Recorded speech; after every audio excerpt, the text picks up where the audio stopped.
A very good late morning, early afternoon, I guess, to the people out there. This is your WJ, your Warrior Junior, still fighting the good fight.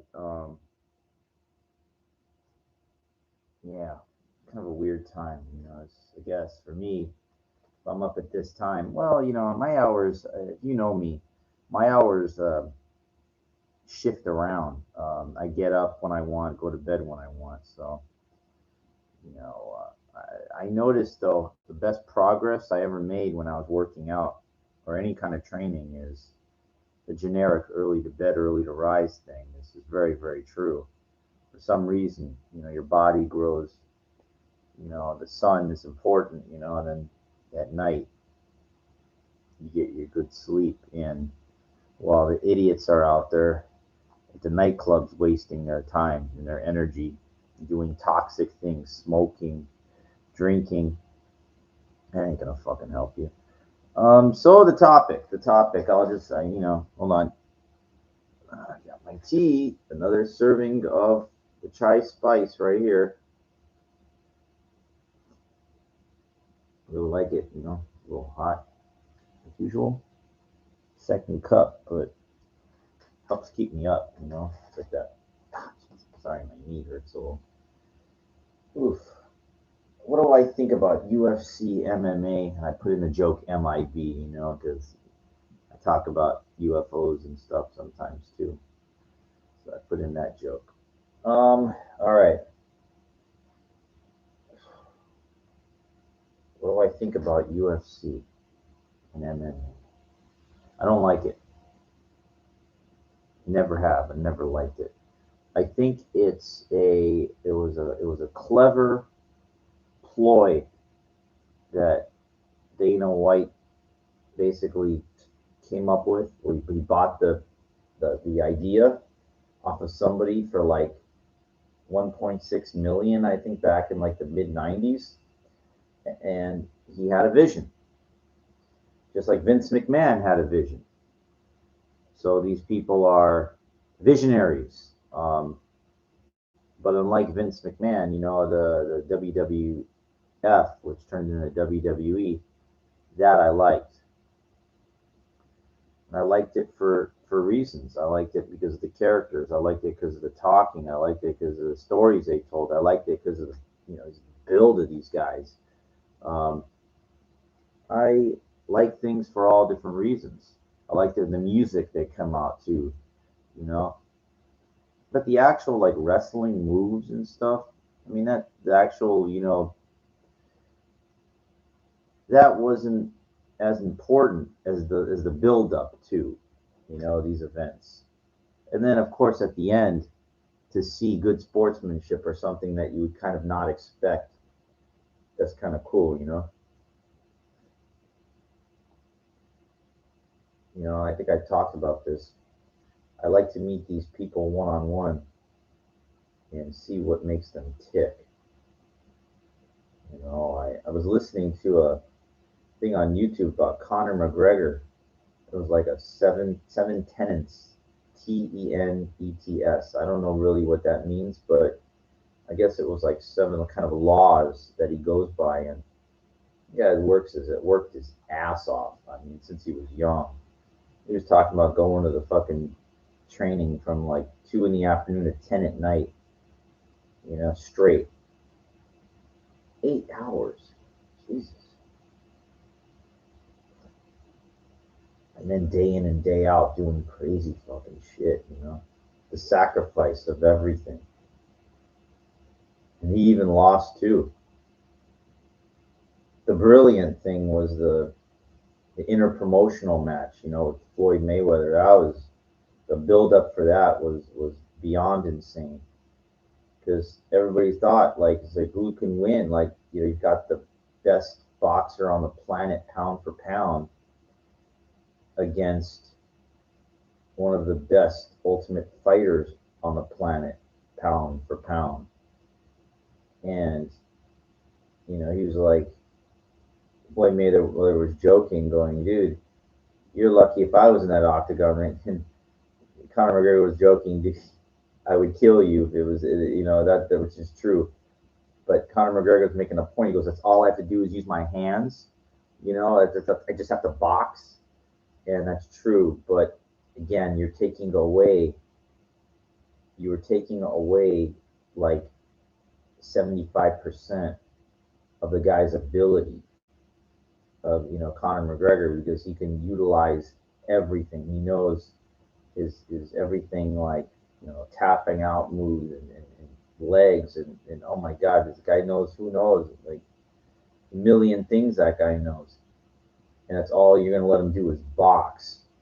So I knew that he wouldn't get knocked out. He would hold his own, but he's up against the best in the world. So you're not going to beat him. But he held his own and put on a good show. And those guys made a fortune off of it. But like Floyd Mayweather started when he was a kid too. It's really important to understand that it's like that kid Hans that I followed his career in chess. He started when he was probably 3 or 4 years old. And when I seen this guy at like 7 years old, I go, whoa, holy fuck. There's something really special here.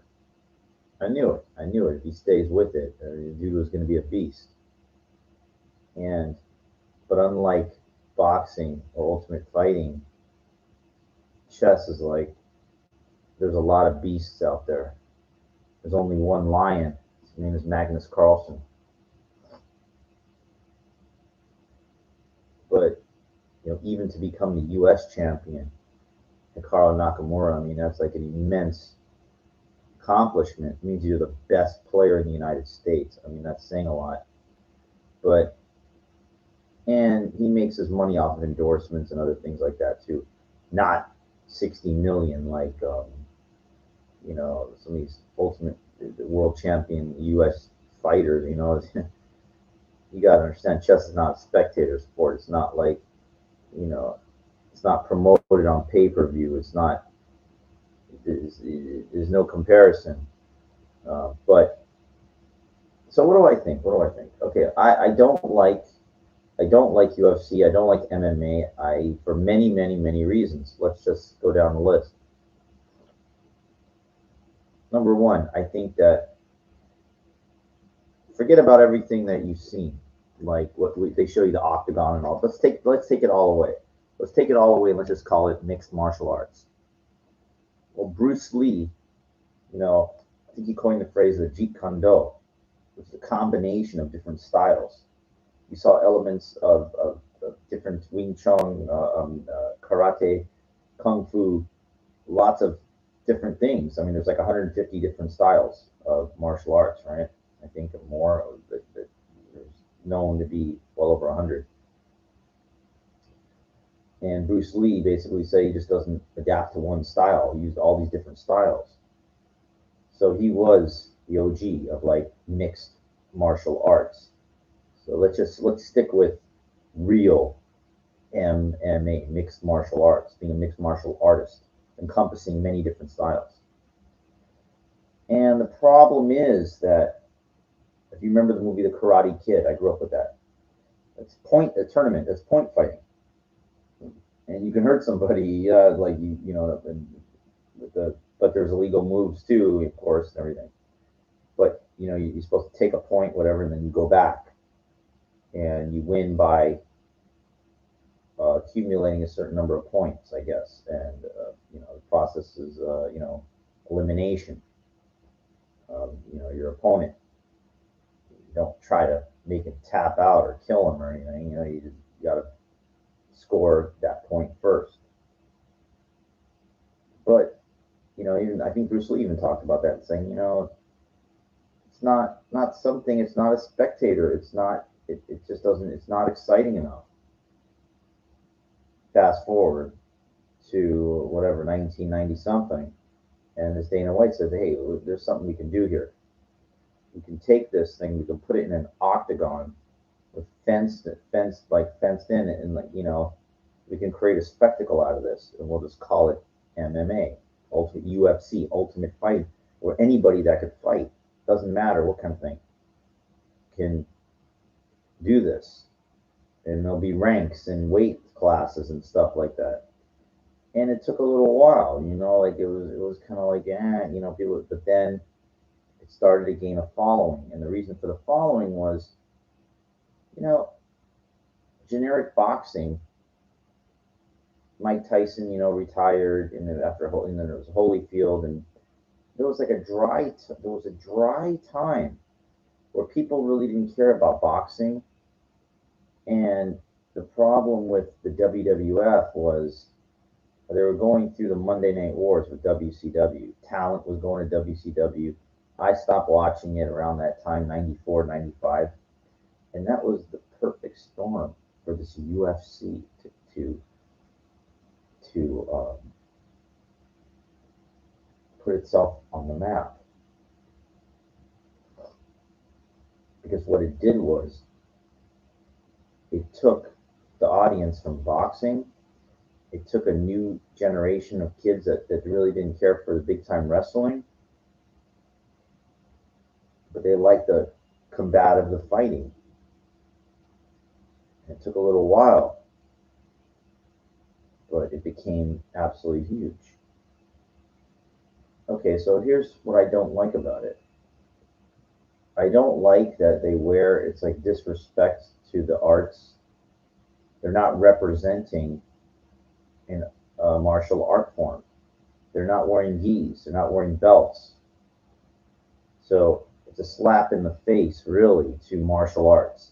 And if you watch, like the way they did, you know, the haymakers, you know, and the guys on the ground, the kind of like that's like street fighting, you know, bullshit. That's not martial arts, and that's why they call it MMA. So that way, even though it is supposed to be mixed martial arts, but it's not.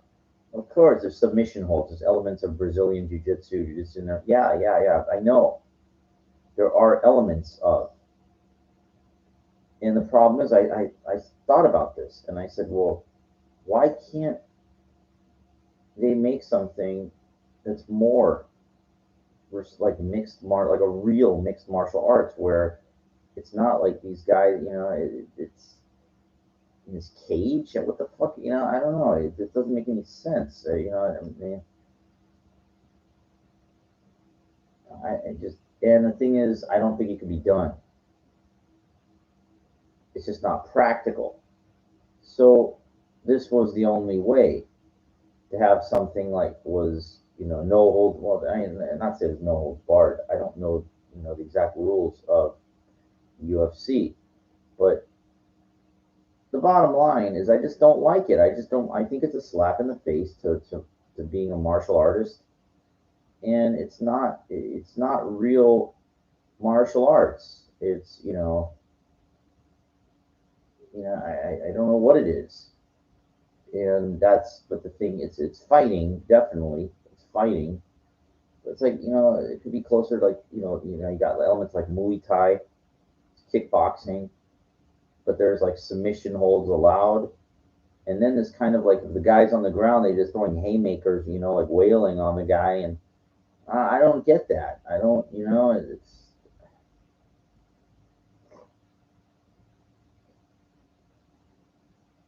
I don't get it, But people watch this and they accept it. It doesn't mean I have to go along with it. So here's what I do. I train every day. And I believe that if you're training different styles like I do, I'm a real mixed martial artist with my fitness routine.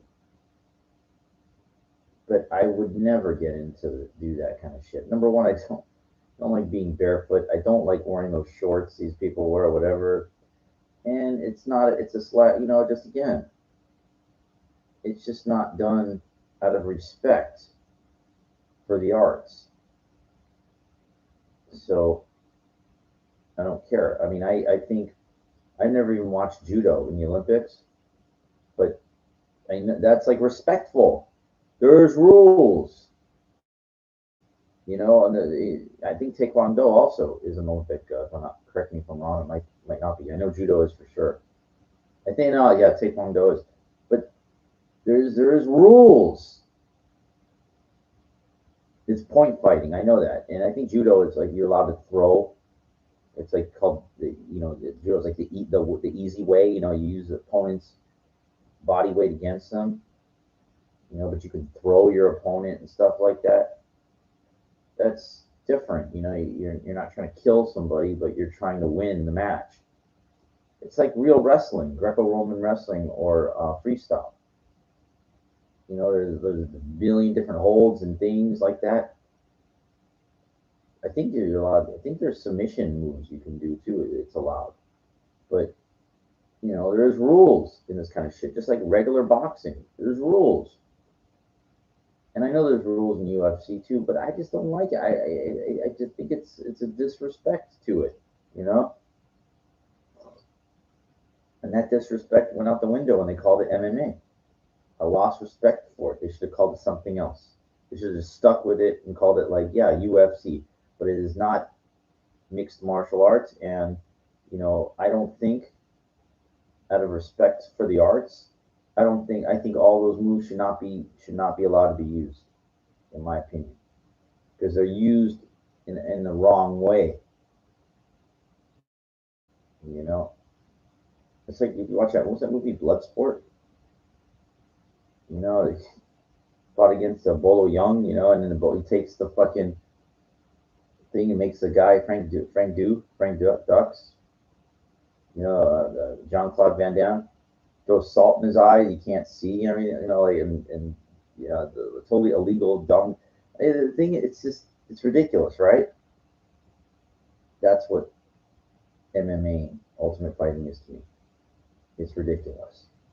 And it's okay. You know, people can pay. You know, go see it. Some people think WWE is ridiculous. Um, but I used to like the stories that these guys told. You know, I like the characters, and I liked, you know, the writing. You know, it's a combination of factors when everything was flowing. I went to WrestleMania 20. I think they're up to 35 now. They're close to, and you know, God, I don't, you know, I don't want to talk about it, but, you know, but I was there when Benoit, when the triple threat match against Triple H and HBK, he held up that belt. The crowd went nuts, and I was there. The guy was like my hero, you know.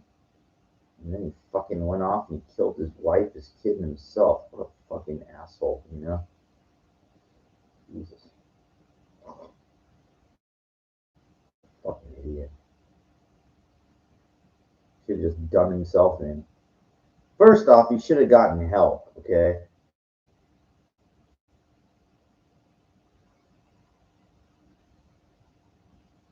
he had a very difficult time with Eddie Guerrero's passing. I remember when Guerrero died too, but he did just too many steroids, too many anabolics. You saw how big Eddie Guerrero blew up. You can't be doing that shit. He was like short. He's like 5'6" or something like that.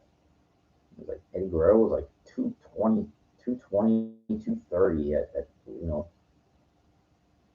jacked up like that at 5'6". You can't be like that, dude. And McMahon gave him the belt. He beat Brock Lesnar at No Way Out, which was a huge upset. Lesnar was the next big thing, and you know, champion. It's like, Eddie Guerrero's not going to beat Lesnar, but I guess Lesnar would already signed his thing. He's like, I'm going to try to play football, you know, as he was going. So they got to vacate the belt to give it to somebody. So they made a spectacle of it. They gave it to Eddie Guerrero, and it was kind of cool, you know. But you know, you just can't be taking all that. He's got too big, you know. His body can't, you know. He had like a heart attack in his hotel room. I remember, like, Chavo was there, and he just died. He collapsed in the bathroom, or whatever.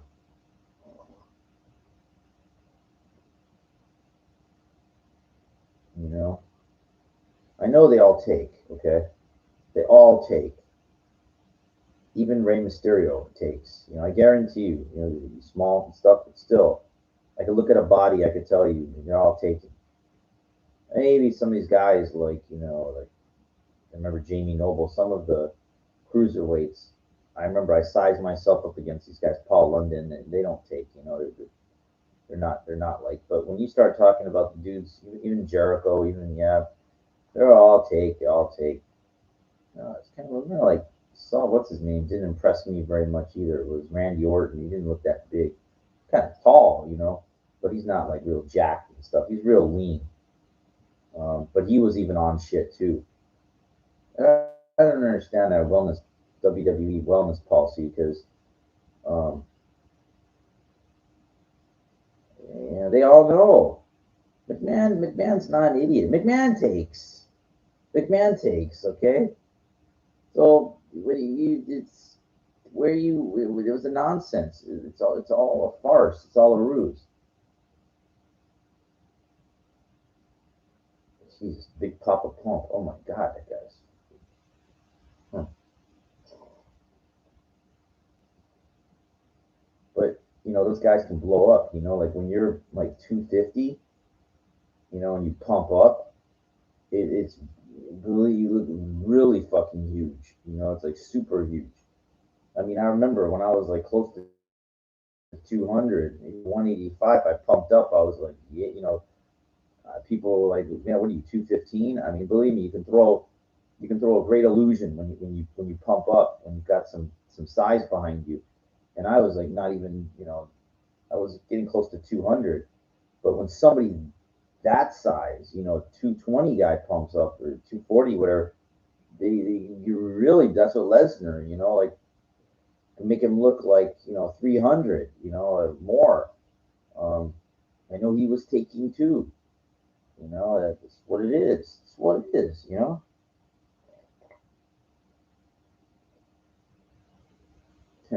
You know what these guys would look like if without anything? Yeah, they would still be like 6'4", whatever, 6'3", but they wouldn't look like anything.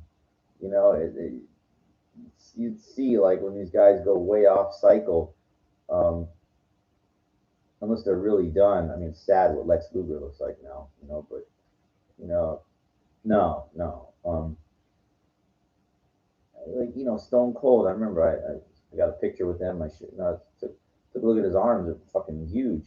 That guy don't know how to lift weights. He knows how to take. I guarantee he was on some type of oral anabolic or something. I just didn't want to ask him. I don't want to get out. I could look at somebody. I could tell you. I've been around too long. I know. I know what somebody is on.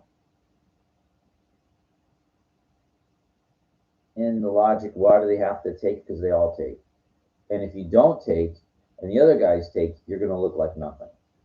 And if you look like nothing, then you are not going to be taken seriously. And that's what it is. I mean, I could not believe, yeah, John Cena, how big that, oh my God, fuck. He's only like 6'1", it's the way that he's jacked, like on growth or whatever, like that's probably just that, a lot of it. And you can just compare, like when he's standing next to all the other guys, that's why they have to take two. The Rock, when he took, the Triple H, or else they would look like nothing. They would look like absolutely nothing if they didn't take. So, that's just the way it is. You can't. Guys are traveling around. Or you think they got time, and dude, I remember it threw me off just traveling one place for a couple of days throws me off on my eating, my sleep, fitness. Being in that kind of condition, you have to. You have no fucking choice. That's how it is. You know.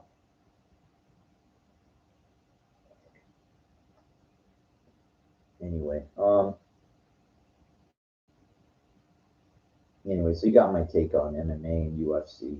I don't give a shit about it. Let them fool everybody else. Let them all be fans or kids want to get into it. Gesundheit, height. You're saying Yiddish. That means good for you. But I'd rather just train for self-defense, and also another thing, I told you about. I'm never lucky enough to get an agent um, for like movies and stuff, like Van Damme and stuff like that. So I keep an open mind. I keep an open mind to different types of endeavors, but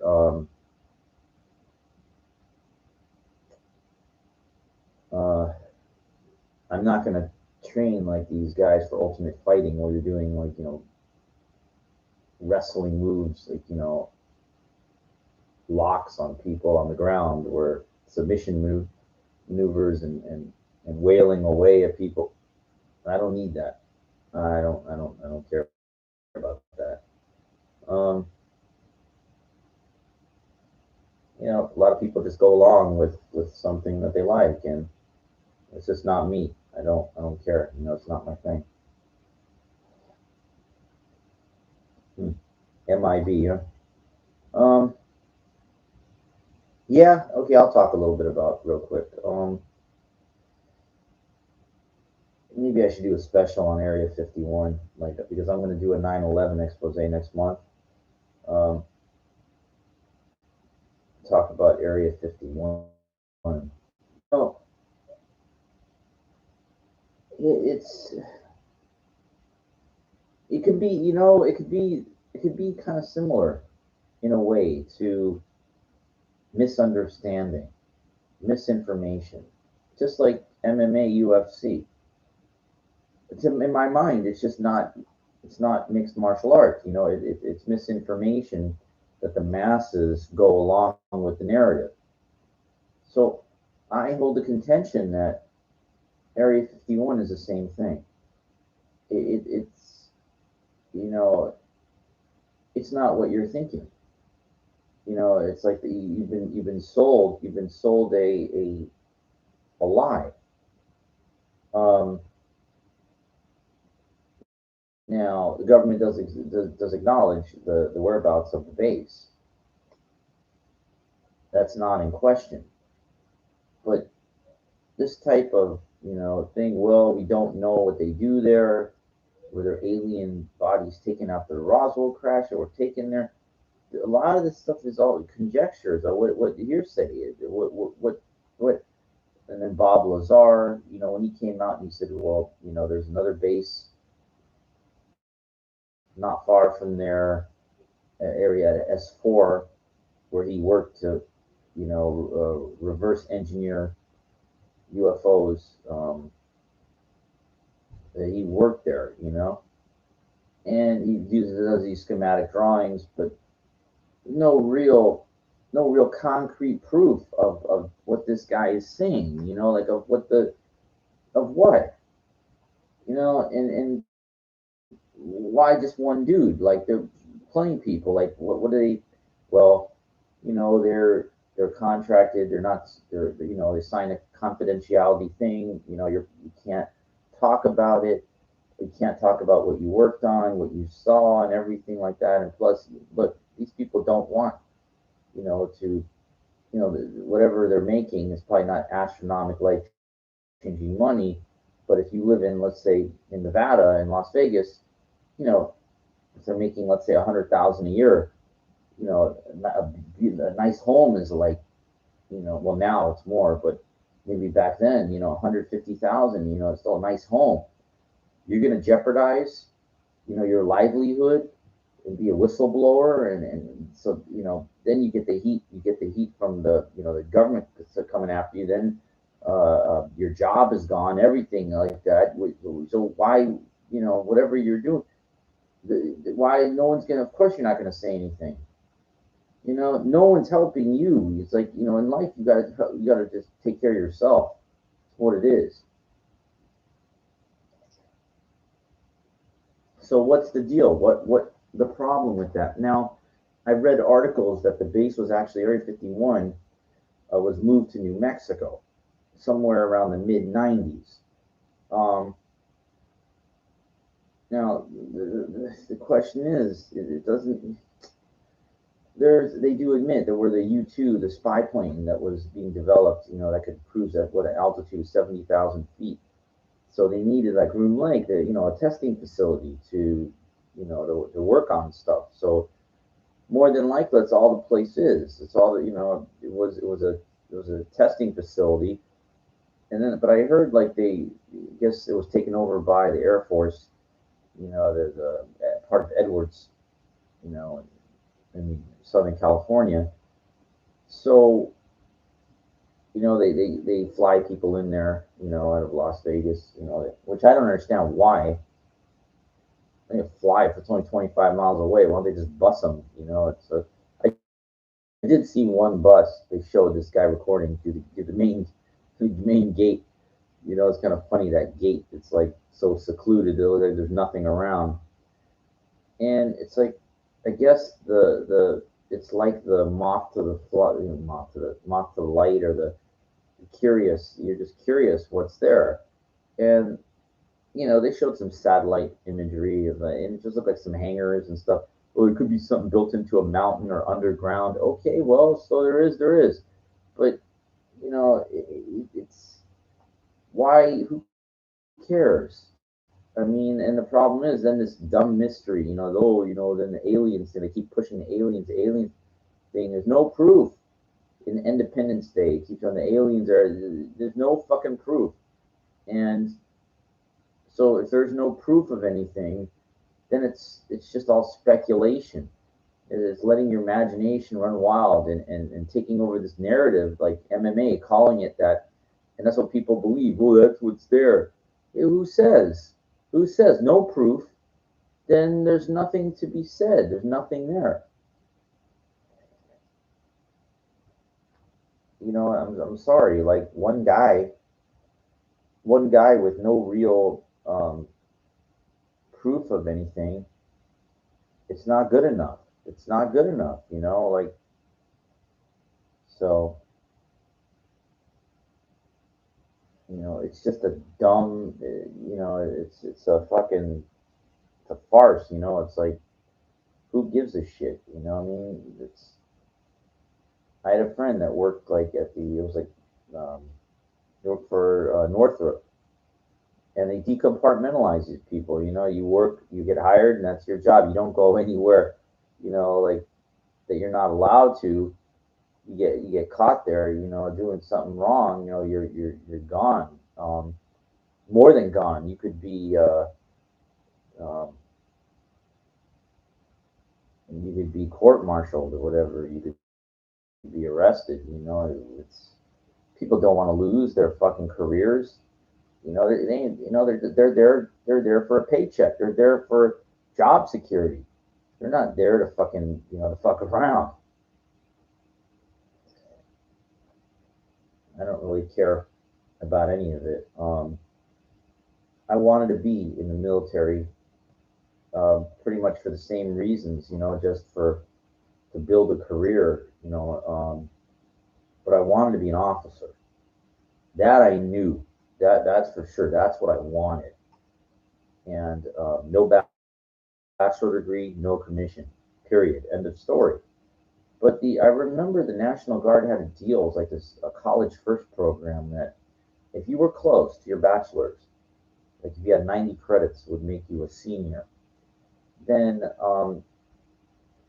they would send you. They had a deal. It was a college first program where um, they send you to OCS, Officers Candidate School, or you're like 12 weeks or whatever. And when you graduate, you go back, you get your degree. Now they do commission you, and then when you get your bachelor's, and you go back and you're in the guard.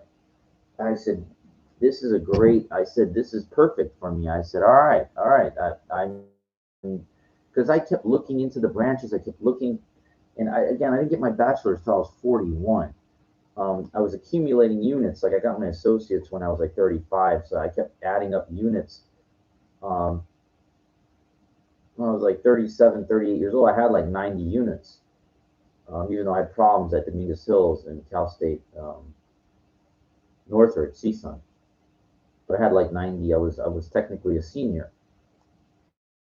So I go, I'm in. Because all the other branches, no bachelor degree, no commission, period. There's no waiver, there's no nothing. but the Army National Guard had that deal because it's out of the state of California. And so the state offered that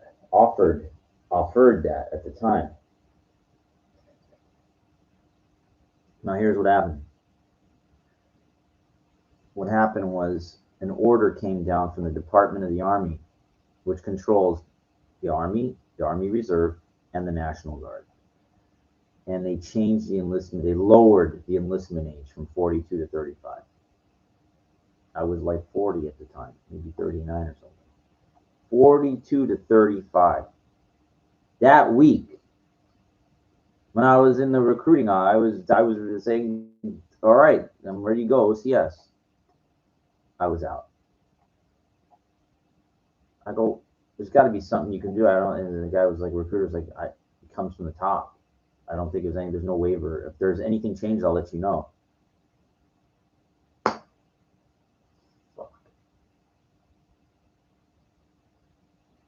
Because I wanted the military on my terms. See, what happens is if you go, you go to, it's the same basic OCS, Officers Candidate School, as the regular Army. And if you're accepted, you're automatically awarded E5, which is Staff Sergeant. Or, I'm sorry, Staff Sergeant is Air Force. I think it's just Sergeant. So you're not treated like an E1, E2, or even E3, private first class, where like a regular boot camp. They know, like the people running the Officers Candidate School, if they're not officers, they're high-ranking enlisted soldiers. So immediately you're a sergeant already. So they already talk to you like a sergeant. That's like respect already, because they know when you graduate, you're 01, you're second lieutenant commissioned. I mean, they could make fun of it. They call it butter bar or whatever, but it's in my mind, it's respect. Okay, so I was down for that. I was down, and it's more about like leadership, because they're officers. Look, they're training you to be an officer already, and then like it's kind of cool when you graduate, because I watched this thing. These drill instructors, they're like E7s, E8s, right? Like I don't know, sergeant first class or above, chief master sergeant. I think that's, I don't know, in the Army, I forget, but I know it goes up to E9. And so if you graduate and you're 01, they actually salute you, because then you're ranked higher than them. And that's kind of weird. I mean, think about this. There could be an E8 or E9's got like 20 years or more in the service, and technically they rank below a newly commissioned officer, an 01. Think about that. But that's how it is. That's the hierarchy of the U.S. military. The officers rank above the enlisted, no matter how much time you have. And it goes up from there. So I remember, like, I was looking into the Guard, and they were like, okay, so if I would have been able to get in, and then when you graduate, you're an 01, you go back to college, you finish up your bachelor degree, and then, like, I think to make it past, like, to make it to 03 captain, you need a master's. So that's like, that's their thing. But I didn't care, like, I wanted to be. Now, the alternate route is to go through an ROTC, not JROTC, which is high school, but the real ROTC, which is at like a university. And I know that UCLA, they had an Army ROTC as well as a Air Force. USC also had an Air Force ROTC, and I think Army as well. I think, could be mistaken. I could be off, but because I remember I did attend the Air Force ROTC at USC, but they would not promise me a commission based on my age. I was already too old. I think I was 30 at the time. I was trying to get in. See, it's just too late to these things. By the time I got my bachelor degree at 41, it was too late for any branch commission, to go in. It was too late already. They want those guys young, but my choice would have been, I even tried Air Force Reserves. I tried everything. Um, Air Guard. I remember there's Air Guard too. Doesn't matter. Too old. Just too old. They want to groom these guys, to become. And there are the only exceptions are those professions like doctor, JAG. If you're a real doctor, if you're a real doctor, you can make money in the civilian world. You don't, you can be in the military. It's low pay and stuff, or JAG, judge, advocate general, or like health professions too. But yeah, other like I just said, doctor, dentist, all these other things. Um, but as close as I got, I did take the ASVAB when I was 25 to go in the Air Force, and they offered me E2 or E3. It was like airman first class, and I said no. I just didn't want to. I'm a dancer. That's what I cared about. I cared about dancing. It'd be too low. There's more officers in the Air Force than any other branch. Even though at the time the basic training was like 6 or 8 weeks at Lackland Air Force Base, Texas. But when you sign in, I mean, when you give them 4 years, and then plus I think another 3 or 4 inactive IRR, inactive ready reserve. So it's a serious, And then if you're deployed, you're deployed, and it doesn't matter when your time is up. If you're still there, you could still be there. Don't fucking matter. And what a lot of people don't realize is the reserves. You sign up for like the National Guard or the reserves, 1 weekend a month, 2 weeks out of the year. You could be activated full time, brought up during war. So your 1 weekend a month is no longer, it's full time.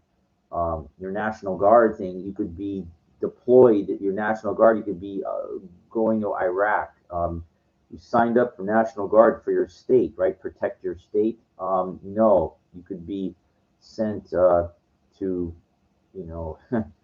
anywhere. It's the military. They decide where they want you. Um, so be aware, be aware that what you're getting yourself into when you sign into that. For some people though, it's a chance to build a life. Do I recommend it? I can't give you a straightforward answer. It all depends. For some people, to learn a trade, be part of something young to get a foundation in life and stuff. Money for college, but most colleges, community colleges, have grants anyway to cover tuition. So if it's just money for college, I gotta, you know, I think you should second think about that, because you get good enough grades, you get a Pell Grant anyway.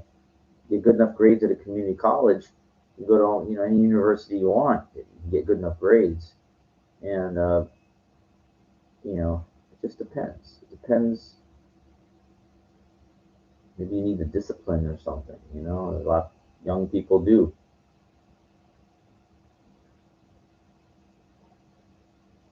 But my choice was Air Force. Yeah, that's more of the intelligent, thing. Yeah, it's still military, like, or Coast Guard even, still a branch of the military. Um, what's so cool is you can watch, all this. It's not a mystery or nothing. You can see what you're getting yourself into. But after you make it through, like the boot camp, you know, there's like a respect factor. You work your way up. You earn your stripes, or your officer's commission. It's a hard thing. A lot of people have bachelor degrees. They don't want to go in the military. They want to enter the civilian world and build a career and stuff like that. I remember there was this kid I saw. I was in a recruiting office, Navy recruiting office. He had his bachelor degree from like UC Irvine or something, and he was telling the recruiter, "I want this, I want that, I want this," and the recruiter's like, "Here's what we can offer you, you know, officer training, bonus money for this and that." I mean, the guy really thought like, you know, he's gonna get like everything. It depends what his. I didn't hear exactly what, but I remember him saying, "I want this, I want this." You know, he had his degree, right? And I remember I saw his degree on the table, telling the recruiter, "I want this, I want that," and he's like, "This is what we can give you," you know, and it's not. I think at the time, officers like even at 01, you know, it's like a couple thousand a month or something. I don't know, you know. But you see the problem. That's a problem. Bachelor degree. You know, I don't know unless it's in a high need field or something. You could have a bachelor's in history. You could have a bachelor's in philosophy. You could have a bachelor's in. I remember the Air Force recruiter telling me, I don't care if it's a bachelor's in underwater basket weaving. That's a cute one. That's my favorite. Hmm, that was a cute one. And you know, I just wasn't a good student. I had a very hard time earning these college degrees because I couldn't find a goddamn thing that I was interested in. I just wanted to play baseball. I wanted to dance. You know, I liked pool at the time. I don't know what I wanted to fucking do. And you know, I remember I got my associates in like liberal arts, and I eventually got my master. I'm sorry, I got my bachelor's in general studies with a emphasis in arts and in history concentration. That was through National University. So, you know, it was just too late at 41. Yeah, I was by then I was already, you know, boy, it doesn't feel like it was that long ago. Wow. Jeez. It took me a long time. That was a long period between my associates and my bachelor's. I got my associates, I think I was 35. And I just, you know, I immediately said I was done. A couple weeks went by, and I saw, well, if I get this GE certification, I can go to any CSU, Cal State University. Um, and it was very close. I was like, all right, well, let me get the CSU, the GE certification. So I got that really easily. And they were like, okay, well, you can go, you can apply to any Cal State. And it's like they let you in as a, you know, upper division transfer. And I said, okay, well, what's nearest? And it was Cal State LA. There was CSUN in Northridge, and then there was Cal State Dominguez Hills, like halfway to Long Beach. And the time of the year that it was, I'm trying to remember, the only school that was accepting was Dominguez Hills for like a summer session, I think it was. So I said, let me go there, you know. So I slept on the bus. I remember just on the weekends, I was taking 12 units. I was so fucking tired. Nothing was open down there, and it's like, it's just a weird, there's nothing. It's right next to that Home Depot Center where the LA Galaxy play, or they used to play, and the Chargers used to play there. And it's just, there's nothing there, you know, and it's very inconveniently located. I remember walking for like 3 miles from the bus transit center to the school, and then going home at, you know, 5 o'clock or whatever after like my class was done. You know, these long summer classes that, and I wouldn't know what the hell I was majoring in. I didn't declare a major. I didn't know. So basically, they kicked me out after, you know, I went one semester. The second semester, I didn't show up. So I was done from there. And then I went to Cal State Northridge. And I basically did the exact same thing. You know, I think in 08 or 09. I just couldn't find anything. I remember they offered something like a bachelor's in interdisciplinary studies, where if you got approval from like department heads, you could you could mix certain things. Like if you couldn't find anything you were interested, I went through that goddamn college catalog 10,000 times. I swear to you, I could not find something to get my bachelor degree in, and they didn't have like a general studies. I don't think a liberal arts. I don't think they had that. You had to history. You had to pick something, and there was just nothing. I was thinking geography. and I could not find anything. So I got kicked out of Northridge, and then I tried to apply to like Cal State Long Beach, and then they ran me and they said, well, you already got money from two schools, you got kicked out of two Cal States, we can't give you anything.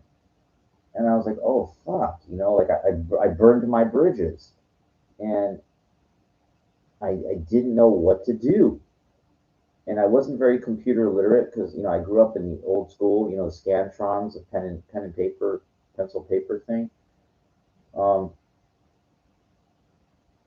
but I started to do research online, and they were like, well, find an online school to see if they let you in.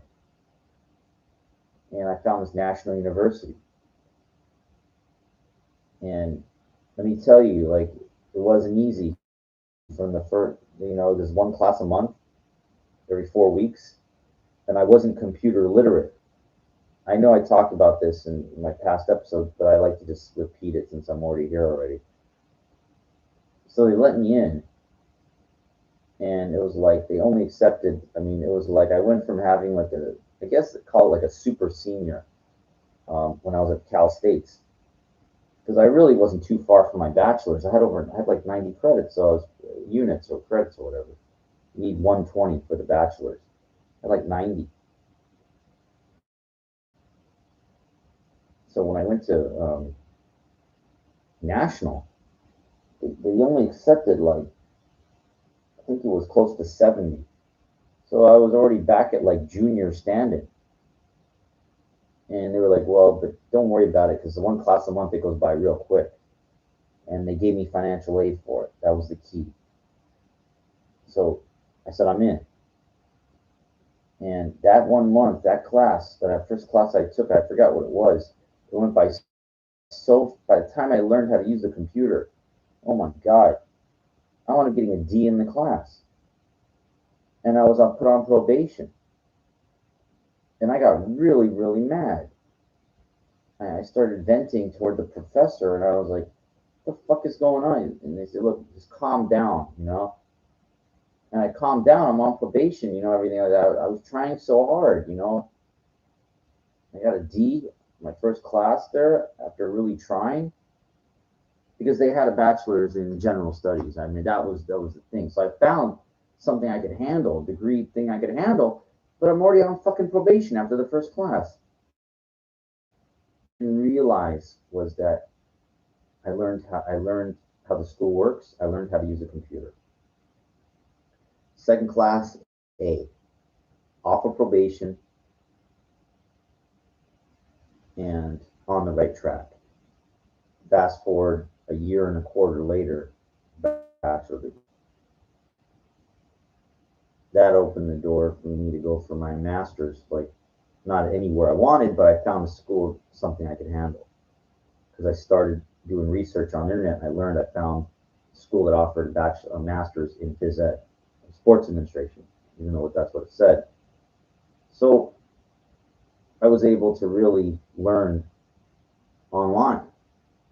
It was just going to a campus. It's just too drain. It was just too draining for me on the bus and everything.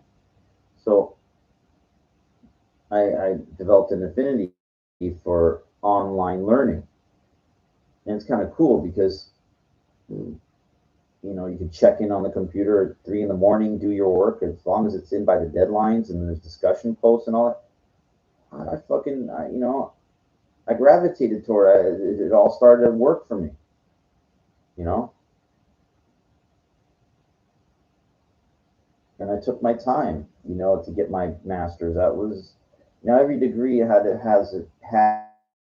its for me. Um,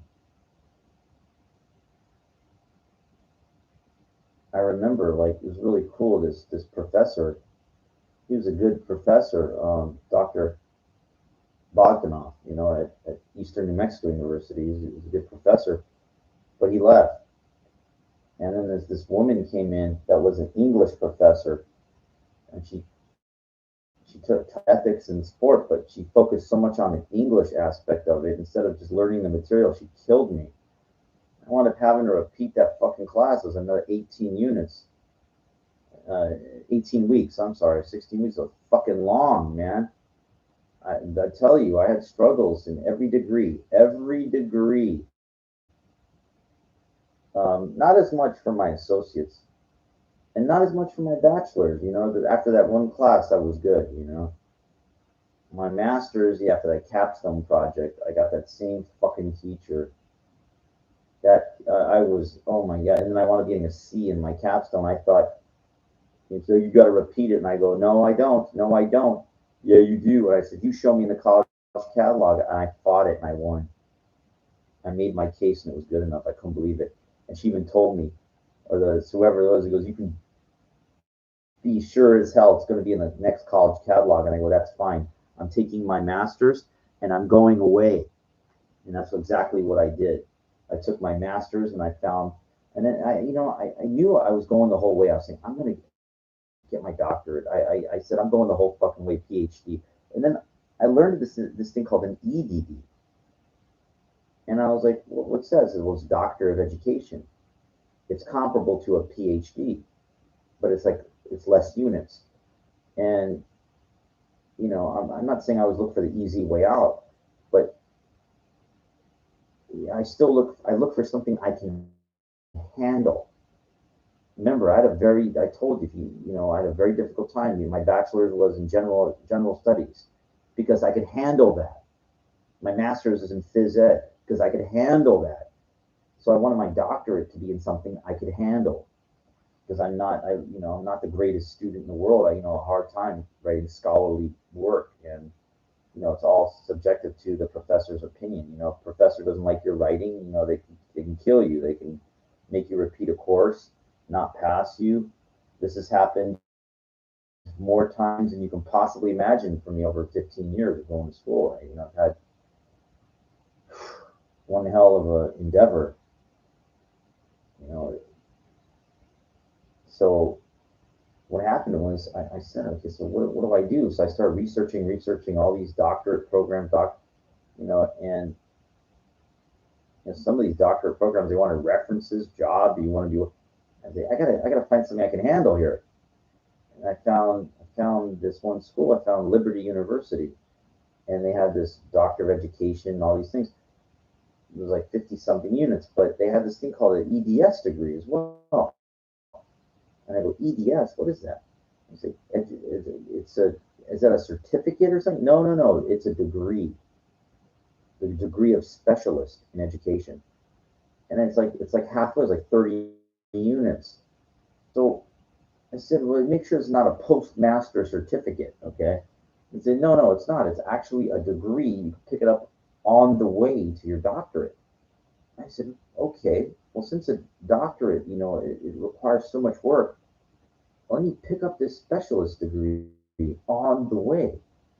It take me a year and a half. I don't care. At least I'll have something. My philosophy is it's good to have something than to have nothing, because it's a long, the average time to get a doctorate is like 7, 8 years. So if I can pick up something on the way, at least I'll have something. And that's exactly what I did. In Liberty University, they're very easy. Um, I sent in my transcripts. They let me in, and so I jumped right into the EDS program. And I'm trying to think. I think I transferred in. You're allowed, um, not from the master's program, but I wound up going to taking one class at another school. Was it? Uh, I forget, but I know one was Fort Hays State University. They have EDS programs, not Doctor of Education, but EDS. They used to have a connection with Lamar University in Texas, but they stopped that transfer deal. So I took a class. It was really cheap at Fort Hays that I transferred into the EDS program at Liberty. And I remember it was a 30 unit degree program, and I got it. Yeah, I got it fairly quickly. I think one class I got a C minus in, but it was good. It was good. It was okay. I got a 3.0 even with that C minus because I think I transferred. I got an A in the class I transferred in. So I wound up getting this EDS degree, and I remember when I got that fairly recently when I turned 46.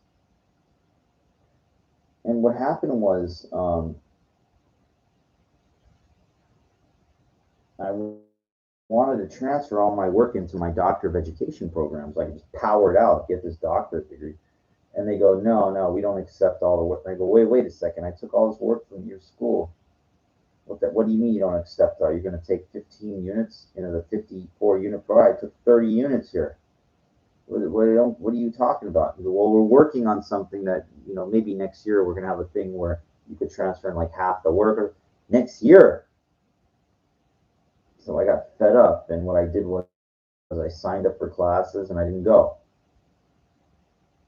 in their doctor program that they transferred in, like the 12 of my units or whatever. So I was let go.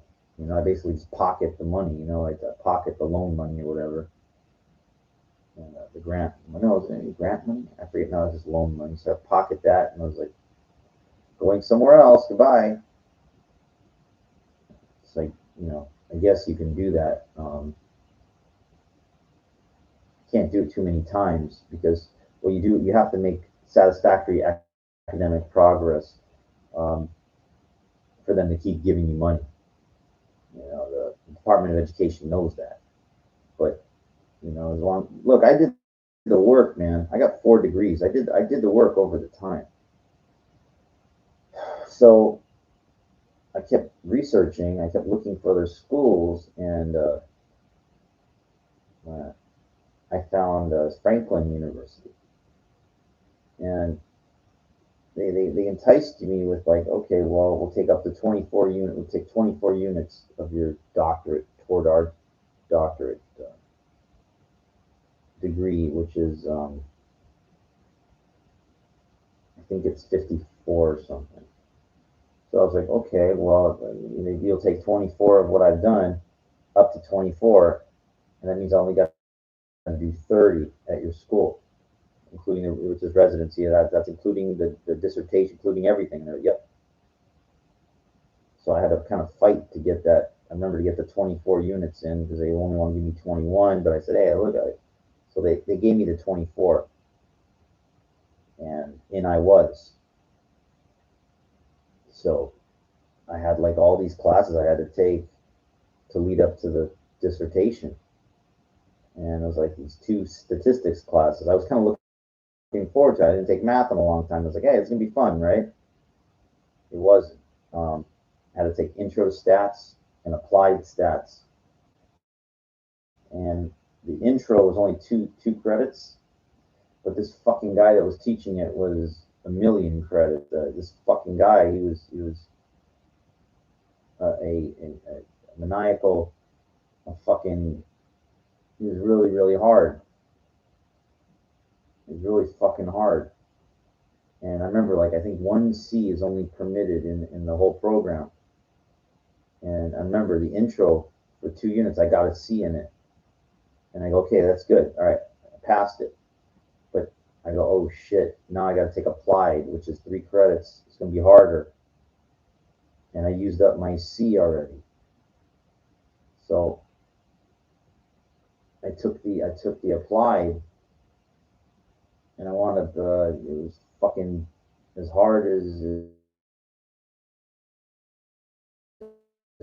this other fucking ball buster. This fucking professor from Timbuktu, whatever. He's not from Timbuktu, but he was from somewhere around there. And he fucking killed me. I remember I thought I had a B minus going in, but he gave me like a C plus or something. Damn it. So they're like, well, go back and take the intro again. And the only guy teaching it was the same fucking a-hole that I had last time prior. So I told him, I asked him, I said, hey, I gotta go back to this. Now this This is like going into 4 months already of taking all these fucking, stats. And I kept all my work, which was very smart. Because he says, look, I put on, it's the same assignments, to do the same thing, you should be good. It was really hard mini projects and shit. It was fucking hard.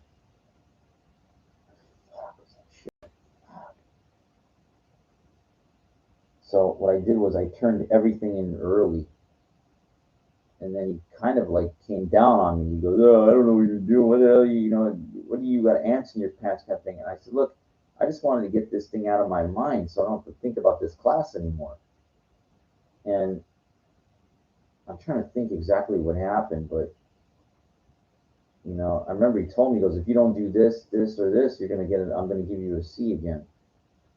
And it was fucking, it was close, but I wound up weaseling out a B minus, I think. It took me 6 months. I had to take 3 stat classes. I had to repeat. I took the intro twice, and then the 3 unit one. Like 6 months of this fucking stats bullshit. I got through all of it. I think that was the last class I needed, to be done with all the classwork. So I got through all of that. And then comes these comp exams, which leads to your dissertation. And I figure, okay, well, I passed every class so far, so I'm good. I'm not going to have a problem here. And, the comp exam is, just like 3 questions. And give you, like, you choose people. You got to choose 3 people to be on your committee. And I guess this one dude that was on my, he killed me. He fucking killed me. So I ended up passing the first question, and I got to do the second and third question. So the second time around, it's a different second and third question. So I did like a better job. Everything, and they still didn't pass me. I needed like a 6. I wanted getting a 5 out of 6 on both questions. Needless to say, I was quite irate. I was very, very pissed. Um, can you imagine, like, doing a year and a half of work and then, like, not being able to pass this stupid comp exam? I mean, it was, it was,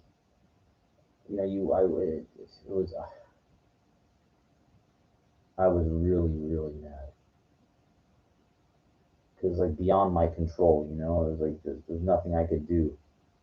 I felt like I did a good enough job to pass these stupid exams so I could get like this doctoral candidacy. Then I can go somewhere else. Once you have that, I can go somewhere else anyway. But this guy was just being a real dick. I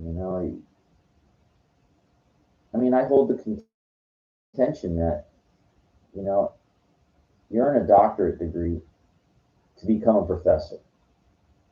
And your professors, how you relate to students, how you communicate, to me is the most important thing.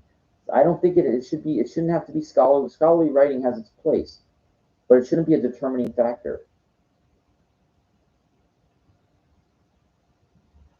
And I'll be honest with you, I guarantee you, like, there's some of these people. I mean, I don't even want to, like, I guarantee they're getting quote unquote help, having other people write their fucking papers for them, their dissertation, all that shit. And I just wouldn't do it. I want to do the work myself. I figured I passed every class. I should be able to fucking do this. But this guy, one of these guys, I think 2 of the people, they killed me on my committee. So I said, I want that guy gone. I wanted some of these people gone before my second attempt. But this guy running the department, he wouldn't have it. He's like, no, you're going to have to get. Fine, now for the third attempt, I got my way. I got to get rid of the people I didn't want. And I'm hoping 2 new people on the committee that they'll side with me. Now, according to the stats, which the guy that runs the doctoral committee, not him, he runs the whole thing. He said 200 people have taken these comp exams. 150 have passed on the first time. 48 passed on the second time. And the remaining 2 people passed on the third time. And there's one unknown. Guess who the unknown is? Well, I'm in it right now. And I got a week to do this. And, I looked over the questions. They're very generic, And I'm just going to take, I've got, a lot of stuff that I've written. I want to mix stuff up together, and I'm not going to overthink this. I'm not going to overthink it because I don't care at this point. Because I really thought about it. I applied for so many jobs that I've got these 4 degrees, and they haven't helped me. They have not helped me. And I think this doctor degree is just overrated. It's overrated. Like, the school makes it out to be a big deal. And of course they do. They're upsell. It's upsell. That's what they show you in the commercial. They go, Franklin, you graduate. They show after your graduation. Of course, they show the big thing when you graduate. They don't. Yeah, wait till you fucking go out and try to find a fucking job. But so what? So what? You got a bachelor degree. It doesn't matter. It matters what it is, what it's in, and it still doesn't matter without prior work experience.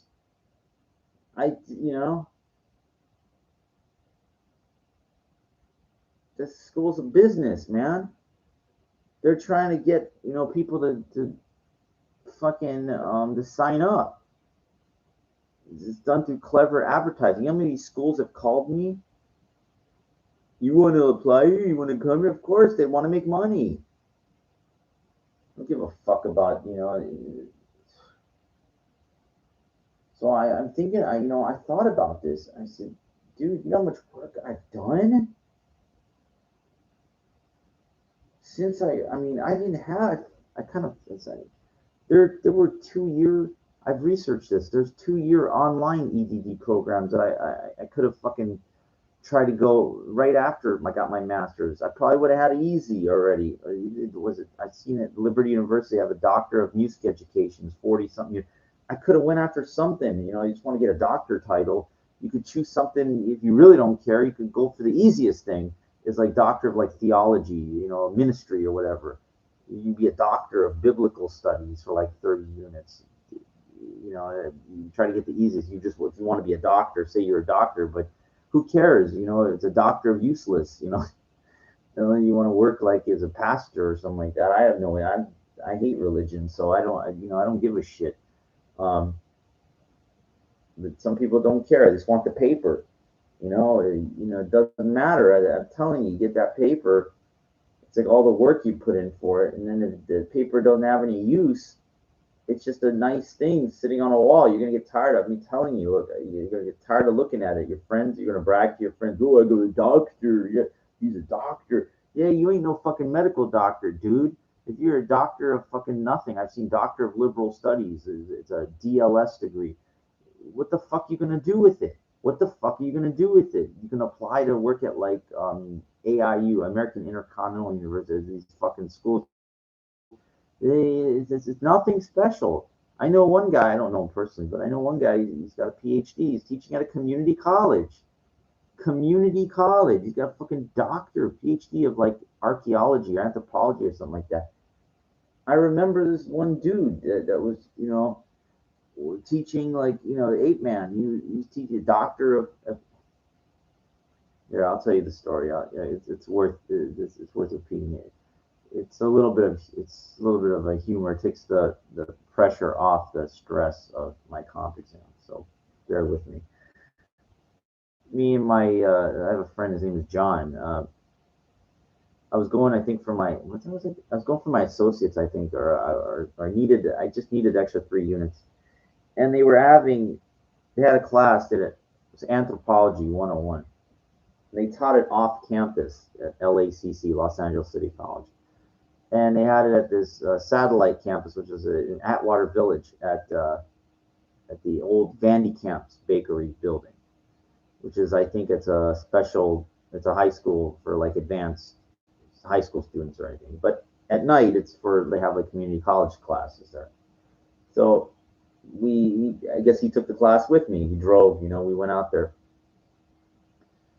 So it's first day. The class is at night. It's a night class. So we get there, and we're sitting in the classroom waiting for the professor to show up.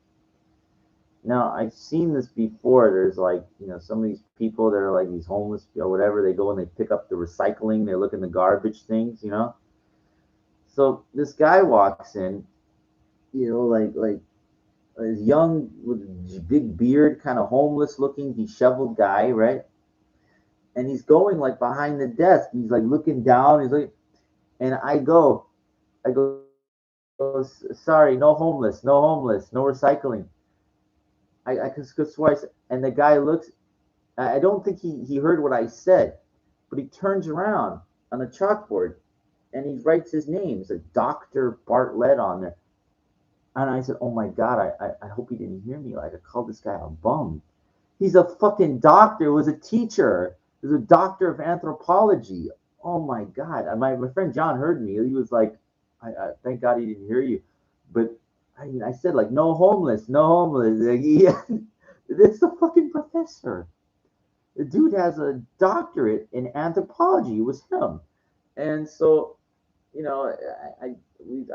sat through, we went through the class, and I forget the guy. Like, he called my friend because he's younger. He gets on the internet. He goes, that's not necessarily true. Google, Google man. He called him Google man. I think it stuck with him. Like, see, it's like an insult kind of back then, but it stuck with him over all the years. He goes, I remember he called me Google man. He didn't call me that. He called my buddy John. He's younger than me. He's like 33. Um, and I don't think he even got his associates. He would, but I remember it was. I think I wound up getting a C in the class. He got a B.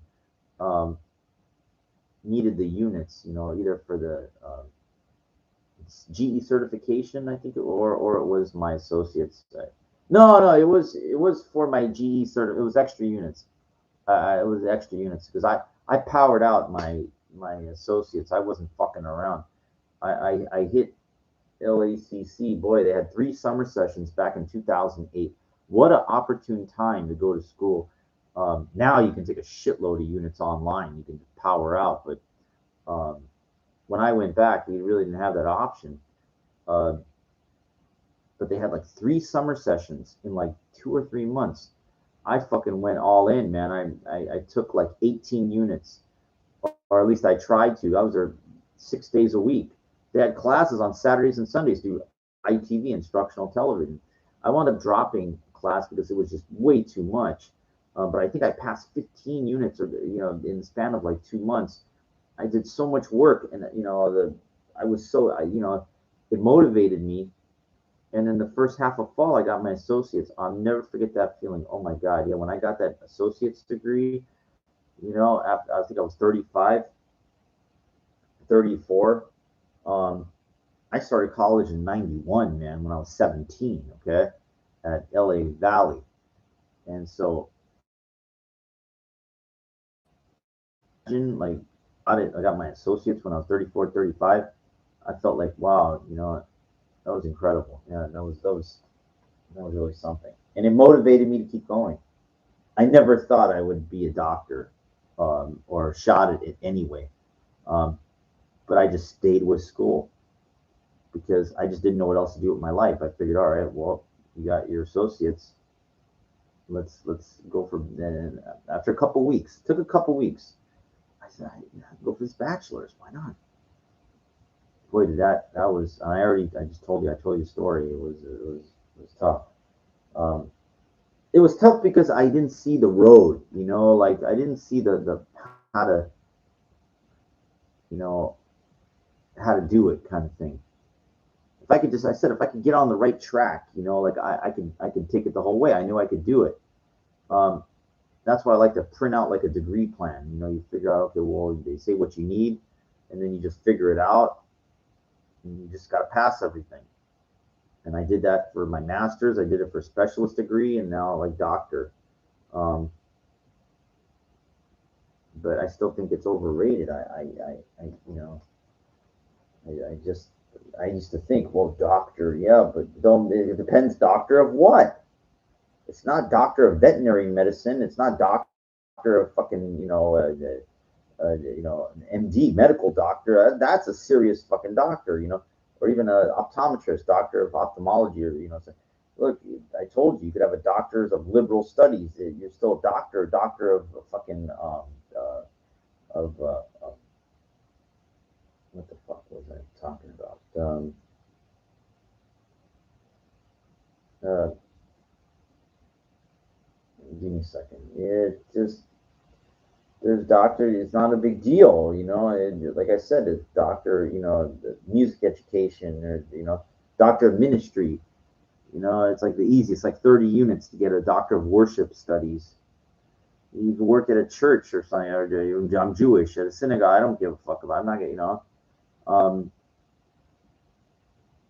I feel like I chose at least something kind of could be useful to organizational leadership. So, you know, I'm saying, okay, well, if I can get that, maybe you could work for a business or something and not teach. So it's a decent, you get a little bit of both. It's not just like, you know, a worthless doctor degree, but I'm starting to hold a contention that it is worthless because, you know, you don't get it. It's not a guarantee of fucking anything. Um, so where do you draw the line? Where do you say, is it worth it or isn't it worth it? Oh boy. So many people are ABD, all but dissertation. Um, is it worth it or isn't it worth it? If you're older, let's say you're ABD and it was years ago, but you want to finish it, find a school that has a capstone project. That way it's different because you couldn't do your dissertation for whatever reason then. More than likely, you won't be able to do it now. It's just too much. Find a school that has a capstone project instead. They're out there, believe me. I think a national university or some other way. It doesn't matter. Find something you can handle. At least try. But you know, that's what I'm. You know, I if this school, look, if this doesn't work out, I might take a couple years off, say, oh, hell with it, or I might try to find someplace else. I've been researching. I don't like that a lot of schools they want it's like a 2 year program. I found some schools, Trident University, they let me in. It's like a 6 course deal, but it's kind of drawn out. But you know, I think it's more of a capstone project thing, a little easier in my mind. Look, you don't have to tell anybody that. What's easy for you is all that matters, okay? I just think the degree is bullshit. I mean, I think it's overrated. But if you've done so much work, why not power it out? Why not? You know, it's like climbing the mountain like 3/4 of the way to the top, and you get to that peak. Why not? You know, you either go on the top or you're just gonna you're just say, or you're not gonna make it. Say I never made it. I tried, kind of thing. Now, if something happens in your life that is more important always wins. You know, like if it's a priority and stuff like that, go with the more important. You know, to me, school is nothing but a personal accomplishment. That's all I ever looked at it as. That way, I don't get my hopes up. You get these degrees, you can't do shit with it. I thought I'd fucking get that master's. I thought a master's degree would lead to a big career. Didn't fucking lead anything. Okay, didn't lead fucking nothing.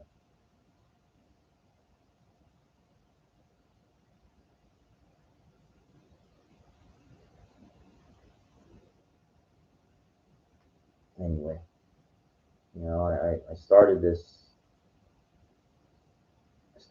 topic with you know talking about MMA, and graduated into gradually moved into education.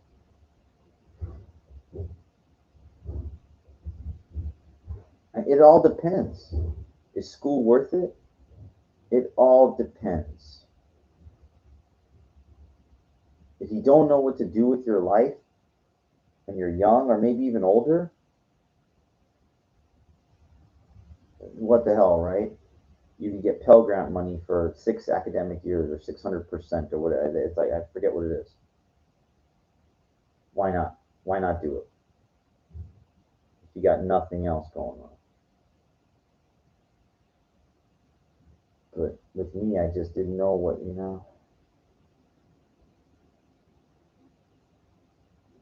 have to understand they try to upsell you, I mean, I'm not, did I really learn anything from all the school thing? How to write papers and stuff, but still, what the fuck? Who cares? I wanted to be like, get offers, like good job offers and things. Where's your work experience? I don't give a fuck about that. I told you I applied for jobs in like Las Vegas, UNLV, you know, and they don't care. Like they don't want to hear, oh, you're working on your doctorate. That don't fucking matter. When you have to have it by the time of appointment. I remember there's one fucking dude, this young guy that was teaching at CSUN, Cal State Northridge, geography. He was working on his doctorate, but he just had a master's. But he was teaching. They hired him. He was teaching undergrad geography. I remember. California or something like that. I was the oldest person in the class. I was even older than the professor at the time. I was in my 30s. Fast life goes. You get old real, real fast. You just don't realize it.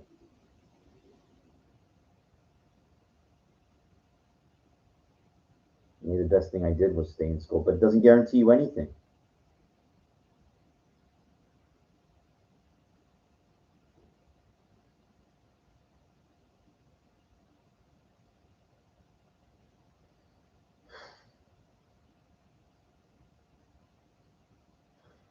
Well, we'll see.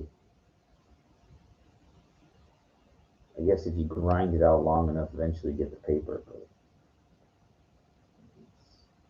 is it worth it? I don't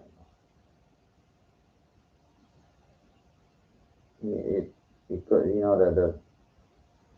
The excitement goes away very, very quickly. I know. I remember getting my specialist degree in the mail, and a master's degree and delivered whatever by FedEx or something.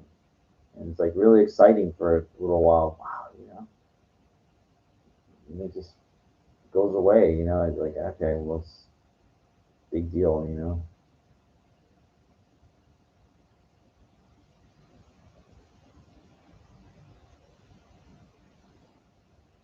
then you realize how much work you've done. You saved it all. You can look at thousands of pages, hundreds of assignments.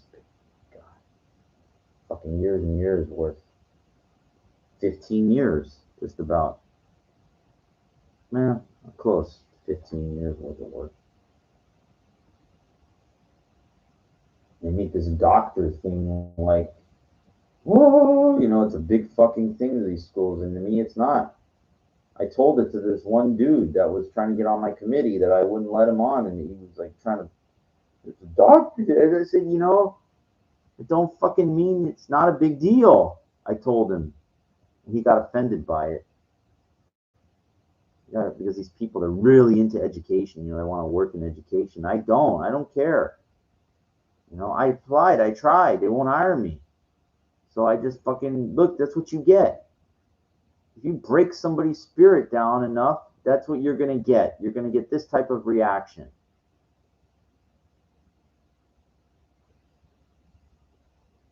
And you not fucking hire somebody in a community college. It danced on 5 television shows, danced for 25 years. You won't hire him to teach dance history? I have a fucking master's in phys ed, and I also have an EDS degree above it, which is halfway to fucking doctor. Are you fucking out of your mind? I'm sorry. See, I don't get it, Literally, I didn't get it.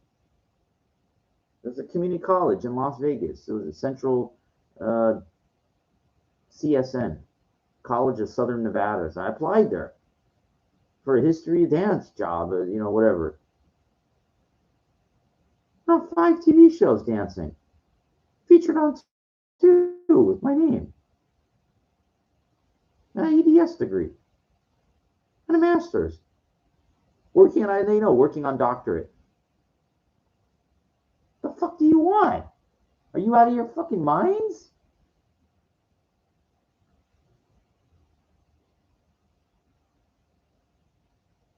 One credit away from doctor candidate. How close, It's not close enough?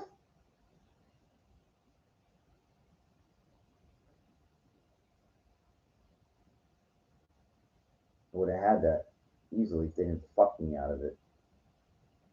But they did. They fucked me out of it. That's why I was so mad. I know one guy that one of my classmates that he's a little older than me, and he went to like I think Azusa Pacific or something. He was in dissertation phase, and they fucked him too. That he got fucked royally hard.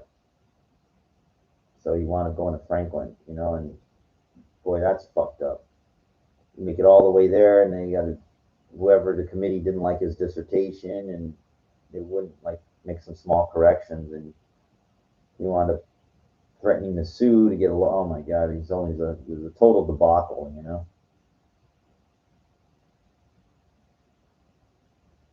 I'm not alone, man. I'm not the only one. Not the only one. They make it a big deal, but I think it's a big deal. It really is. I mean, I remember like I watched the graduation ceremony of people that got their masters like I did. I watched it online when they sent mine in the mail. And these people like they got their masters in phys ed, they were like, woo, just don't guarantee you shit, man. And the EDS degree, like a Liberty, it looks like it's a huge, just like this big. I know I talked about this before, but it's like the size of their doctorate. This giant piece of paper, and I got it in the correct frame. I spent $200 for it because it was a once in a lifetime kind of thing.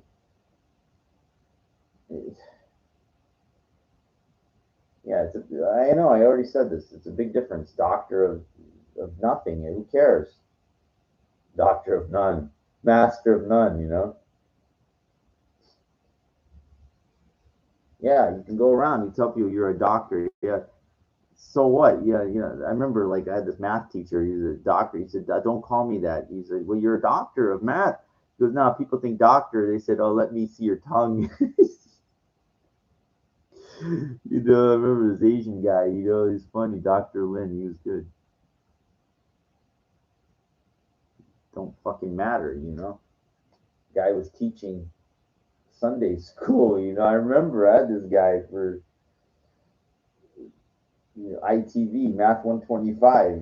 This guy's got a doctorate degree in mathematics. He's teaching fucking community college on the weekend. Oh my God. Hey there. I could go easy one for you. Easy one for you. I remember. Yeah, that was fun. I got through it though. Yeah. If you hang in there long enough, they give you the paper. That I just think that's the way it works. That's what they did with my masters. I after 3 years almost, I fought for it, and they're like, "All right, there you go, and have the fucking degree." So I think it works the same way with the doctorate. You don't get it from one school, you go to another school, you find one you can power, you can uh, weasel it out, power it out, or whatever. So I might just wind up doing that. I don't give a fuck where it's from, as long as it's from an accredited school. It doesn't fucking matter. It's not a big deal. They make it sound like a big deal, but that's part of the upsell, and part of the farce. So you think about that before you start a doctor program or whatever program. It could be anything. Think about how much time you have to put into something, and is it worth it?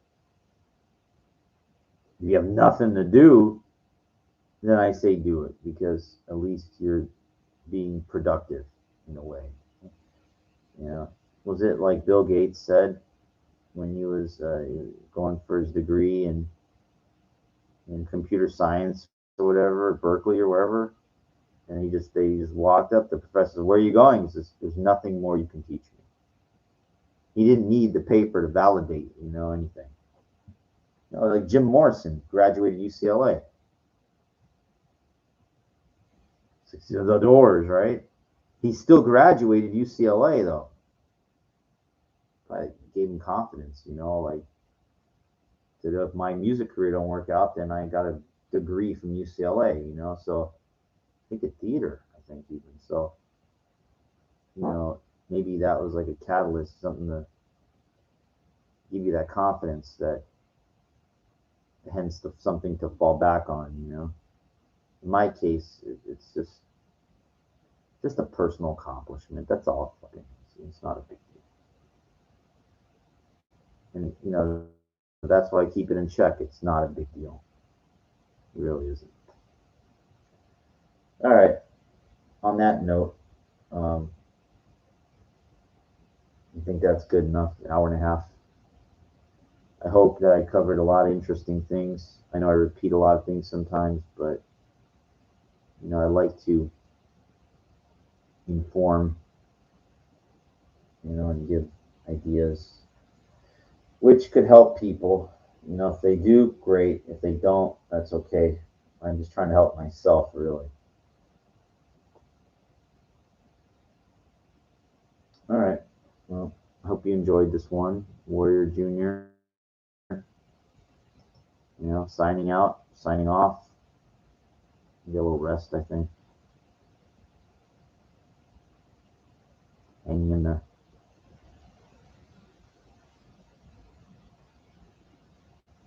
Hanging in there. That's all you can do.